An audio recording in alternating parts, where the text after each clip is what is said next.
આમ પણ જ્યારે આપણે આવું શુભ કાર્ય કરવાનું હોય ને, આવું શ્રેષ્ઠ કાર્ય કરવાનું હોય ત્યારે આપણે સગા વાલા મિત્ર સંબંધીઓ બધાને નિમંત્રણ આપીએ છીએ ને. આવા શ્રેષ્ઠ કાર્યમાં ઘરે ઘરે જઈને આપણે નિમંત્રણ આપવું પડે છે, પરંતુ આમ તો આવા શુભ કાર્યમાં નિમંત્રણ હોય જ નહીં. આપણે સ્વયં જ સમજીને પહોંચી જવું જોઈએ, પણ અત્યારે આ કલિયુગી દુનિયા છે ને એટલે ઉલટું છે. આજે કોઈની ઘરે લડાઈ ઝઘડા હોય તો કોઈને તેડાવવા પડે? ન તેડાવવા પડે. માટે જ કહેવાય છે કે તમાશાને તેડા ન હોય.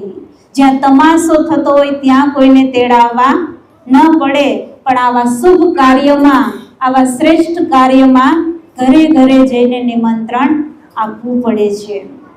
તો આ રાજાએ પણ દરેક સગા અને સંબંધીઓને નિમંત્રણ આપ્યું છે. તો નદીના કિનારે કથા ચાલતી હોય છે, ત્યાં વાણિયો વેપારી